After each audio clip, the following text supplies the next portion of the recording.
ना तो सरकार का कोई आदमी जा रहा है, ना तो पक्ष विपक्ष का कोई आदमी जा रहा है,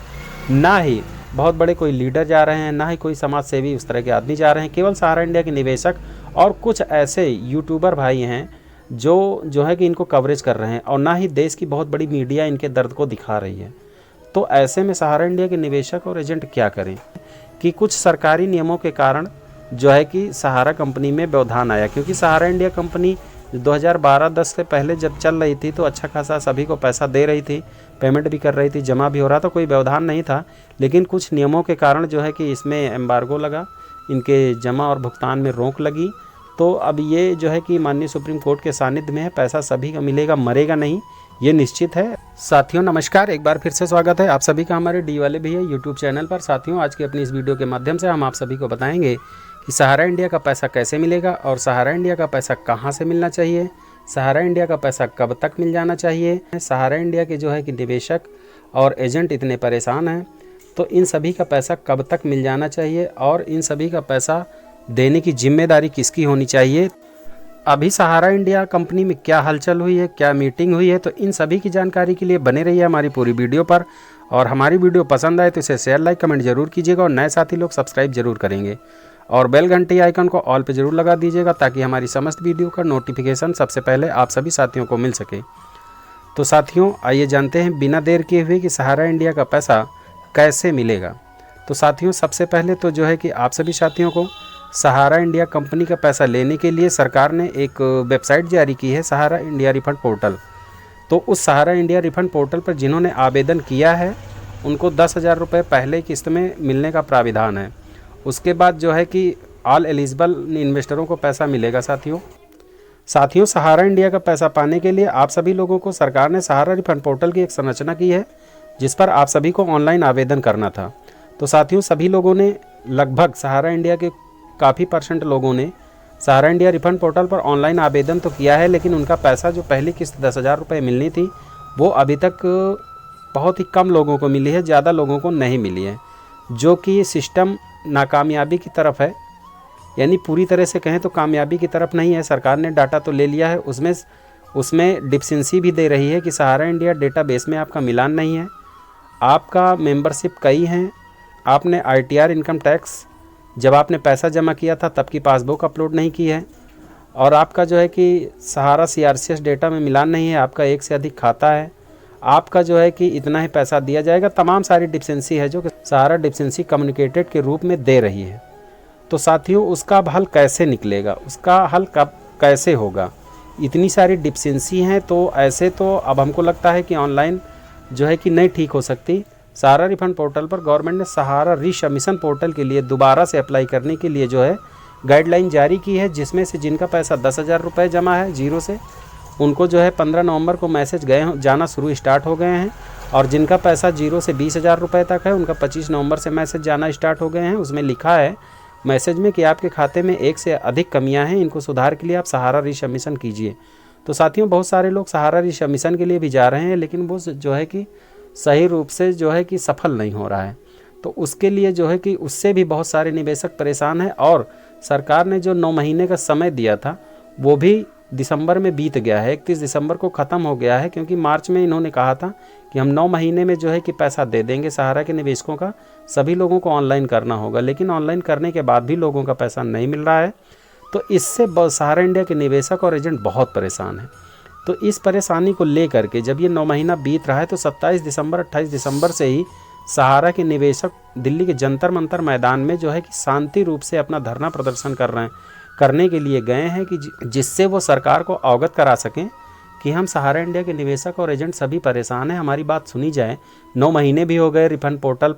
पे ऑनलाइन भी किया, किसी का पैसा नहीं मिल पा रहा है, सहारा इंडिया कंपनी भी ठीक से जो है कि एक्शन नहीं दे रही है, तो पैसा कब तक मिलेगा। बस यही बात रखने के लिए वो लोग गए हैं। तो वहाँ पर जो है कि सही रूप से उनको शासन प्रशासन से भी कोई मदद नहीं मिल रही है। तो मेरा शासन प्रशासन, भारत सरकार, सुप्रीम कोर्ट सभी से निवेदन है कि सबसे पहले तो उनकी बात सुनी जाए।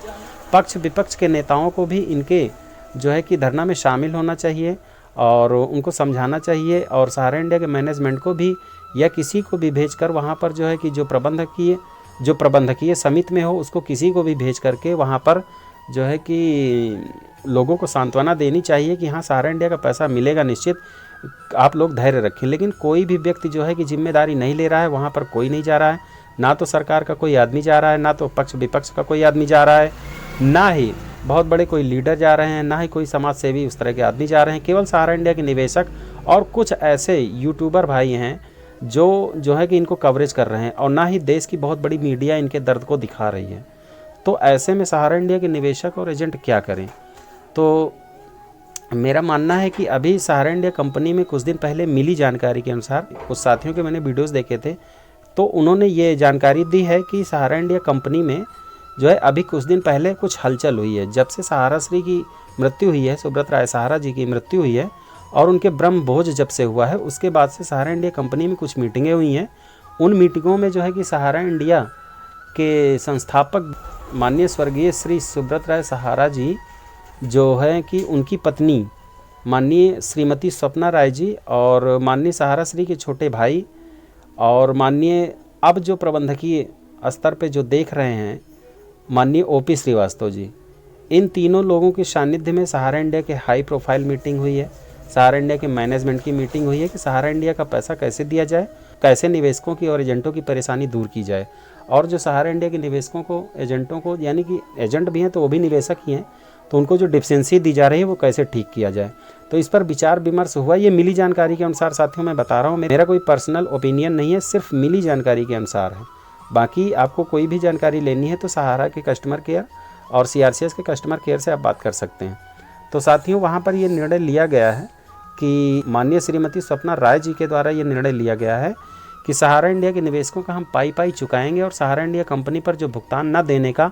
आरोप लग रहा है, मैं अपने जीते जी इस कलंक को मिटाना चाहती हूँ। चाहे वो मेरे एसेट यानी जितना उनका शेयर है कंपनी में उसको बेच करके, या सहारा की ज़मीनें, जायदाद, एसेट जो भी हैं उनको बेच करके, या उन पर लोन ले करके, फाइनेंस करा के, या जो है कि किसी भी तरह से सहारा इंडिया के निवेशकों को भुगतान करना चाहती हैं। ये उस मीटिंग में निर्णय लिया गया है, ये मिली जानकारी के अनुसार मैं बता रहा हूँ। और जो है कि वहाँ पर यह भी निर्णय लिया गया है, ये बात बाहर निकल के आ रही है कि अभी इन्होंने जो है कि खुली मीडिया में बात नहीं कही है, लेकिन जो हाई प्रोफाइल लोग हैं ऊपर के, जो उनके स्तर तक शायद जुड़े हैं, तो वो लोग अपने यूट्यूब के वीडियो के माध्यम से बता देते हैं ये चीज़। तो हम उन्हीं की, क्योंकि सारे हमारे सब्सक्राइबर तो उनकी बातों को नहीं जान सकते, जो हमारे कम से कम साथी हैं, सब्सक्राइबर हैं, उन तक मेरी बात, मैं अपनी बात पहुंचाऊं वहां से जानकारी लेकर के, इसलिए जो है कि मैं आपको जानकारी बता रहा हूं साथियों। तो साथियों उसमें जो है कि ये निकल के आया है कि सहारा की जितनी भी डिफिशिएंसी हैं, कमियां हैं, वो बिना सहारा इंडिया ब्रांच खुले ठीक नहीं हो सकती। तो सहारा इंडिया का ब्रांच खोला जाए, और सहारा इंडिया के ब्रांच से ही अगर लोगों का भुगतान होगा तो डिफिशिएंसी भी दूर होगी और लोगों का आसानी से पैसा भी मिल जाएगा, और जो डेटाबेस मिलान में मेल नहीं खा रहा है वो भी मेल खाएगा। यानी सारी समस्याएं लगभग ऑफिस के खुलने से दूर हो जाएंगी। अगर सहारा इंडिया का ब्रांच खुलता है तो सारी समस्याएं दूर हो जाएंगी और सभी का पैसा भी आसानी से मिल जाएगा। ये मतलब मीटिंग में डिस्कस किया गया है। ये माननीय श्रीमती स्वप्ना राय जी के विचार हैं, और ऐसा विचार है, वो अपने जीते जी इस कलंक को धुलना चाहती हैं, तो ऐसा करेंगी भी वो, क्योंकि हर पत्नी को अपने पति के जो है कि दुखों को या पति के जो कष्टों को उसको दूर करना चाहिए। अगर उनके ऊपर कोई उस तरह का लांछन लग रहा है या उस तरह का छलावा लग रहा है,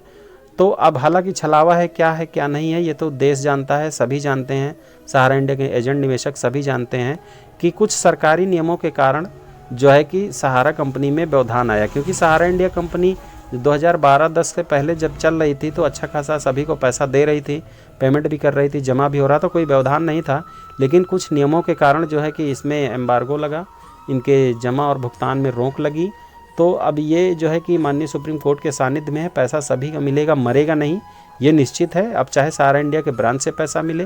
या सहारा इंडिया रिफंड पोर्टल CRCS की तरफ से पैसा मिले, सरकार पैसा दे, क्योंकि अभी सहारा से भी अकाउंट में भी 25,000 करोड़ रुपए जमा है और उसमें से 5,000 करोड़ रुपए बांटने हैं। तो अभी वही नहीं सही से बट पाया है। तो लगभग एक डाटा अभी आया था कि जो राज्य मंत्री हैं, केंद्रीय राज्य मंत्री हैं श्री BL वर्मा जी ने ये एक रिकॉर्ड पेश किया था। 3 करोड़ निवेशकों के द्वारा 80,000 करोड़ रुपए की डिमांड हुई है, जो कि 5,000 करोड़ रुपए से पूरा कभी नहीं हो सकता।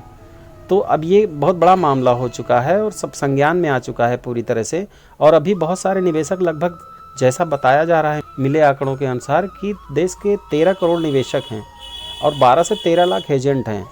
12 से 13 लाख एजेंटों की नौकरी की बात है, उनका रोज़गार चला गया है, वो सही से जी नहीं पा रहे हैं, घुट घुट के जी रहे हैं, उनको जो है कि कोई सम्मान की नज़र से नहीं देख रहा है। निवेशक भी बहुत परेशान है, किसी ने जो है कि बहुत सपना संजो के सभी लोगों ने पैसा जमा किया था, थोड़े थोड़े पाई जमा किए थे। इसमें अमीरों से ज़्यादा तो गरीबों का पैसा है,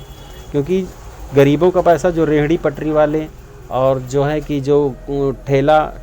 खुलचा वाले, ये सब छोटा छोटा पैसा किसान लोग, गरीब भाई लोग जो है कि पैसा छोटा छोटा जमा करके इकट्ठा किए थे और जो है कि अच्छा खासा ये सपना देख करके लड़की की किसी बेटी की शादी करेंगे, ज़मीन खरीदेंगे, घर बनवाएंगे, सभी ने एक सपना संजो के पैसा जमा किया था। तो समय से उनका पैसा नहीं मिला और आज उनके सपने टूट रहे हैं, तो वो भी परेशान है और एजेंट भी परेशान है, क्योंकि उसमें काम कर रहे थे, जिन लोगों का पैसा लगवाया था उनका पैसा आज नहीं मिल पा रहा है, इस वजह से भी वो परेशान है और उनकी नौकरी तो चली गई है। क्योंकि मिले आंकड़ों के अनुसार जो है रेलवे के बाद सहारा इंडिया ही कंपनी ऐसी कंपनी थी जिसमें जो है कि 12 से 13 लाख जो है कि वर्कर थे, यानी रेलवे के बाद दूसरी ऐसी कंपनी थी जिसने जो है कि रोज़गार दिया था। तो उनका रोज़गार भी छिन गया है, समाज में सही से जी नहीं पा रहे हैं। तो मेरा सरकार से, सुप्रीम कोर्ट से, सेबी से, माननीय सहारा मैनेजमेंट से, सीआरसीएस से, माननीय स्पेशली फॉर नरेंद्र मोदी प्रधानमंत्री जी से और स्पेशली फॉर श्री अमित शाह जी से ये विशेष निवेदन है कि सहारा के इंडिया के सभी निवेशकों का दर्द समझें, एजेंटों का दर्द समझें, निवेशकों का दर्द समझें और वहाँ पर जो धरना प्रदर्शन कर रहे लोग हैं उनकी बातों को समझें, सुनें और सभी के पेमेंट का निराकरण करें, क्योंकि 2024 का लोकसभा का चुनाव भी आने वाला है। तो ऐसे में जो है कि निवेशकों का पैसा कैसे मिलेगा, चुनाव आएगा तो फिर पेमेंट वाली समस्याएं भी जो है पीछे हो जाएंगी। और जो है कि अभी सुनाई ये भी पड़ रहा है कि 10 जनवरी को दिल्ली के जंतर मंतर पर जो है कि भारी धरना प्रदर्शन होने वाला है और देश के और अन्य हिस्सों से लोग पहुंचने वाले हैं। तो ऐसे में सरकार को जो है इनकी बात सुननी चाहिए, ऐसा धरना प्रदर्शन बहुत बड़ा ना होने पाए, उनकी जो है कि बात सुननी चाहिए, समझनी चाहिए कि कम से कम फिर से आश्वासन नहीं देना चाहिए, पूरी तरह से गारंटी देनी चाहिए कि हम किस तारीख तक सभी का पैसा दे देंगे और कहाँ से पैसा। अगर सहारा इंडिया के ब्रांच से पैसा मिलेगा तो निश्चित मिलेगा। सरकार और सहारा मैनेजमेंट, माननीय सुप्रीम कोर्ट को विशेष इस पर ध्यान देना होगा, तभी सभी का पैसा मिलेगा और निश्चित 2024 के अंदर ही पैसा मिल जाना चाहिए। और मेरी जहाँ तक सोच है कि 2024 लोकसभा के चुनाव से पहले अगर सभी का पैसा मिल जाता है तो सभी के लिए बहुत अच्छा होगा, नहीं तो एजेंटों के ऊपर ही बहुत दिक्कत है, निवेशकों के ऊपर भी बहुत दिक्कत है। सभी लोग जो है कि इस महंगाई में जो है एक एक पैसे को तरस रहे हैं और इतना बड़ा बड़ा अमाउंट लोगों का पैसा सहारा इंडिया में जमा है, तो उन सभी का भुगतान करने की सभी लोग कृपा करें, आप सभी की महान कृपा होगी। साथियों, अगर हमारी ये जानकारी आप सभी को अच्छी लगी हो तो इसे शेयर, लाइक, कमेंट जरूर कीजिएगा। नए साथी लोग सब्सक्राइब जरूर करेंगे। मिलते हैं साथियों अगली किसी वीडियो में, तब तक के लिए आप सभी साथियों को सुरेंद्र LIC ओम डी वाले भैया का प्यार भरा नमस्कार।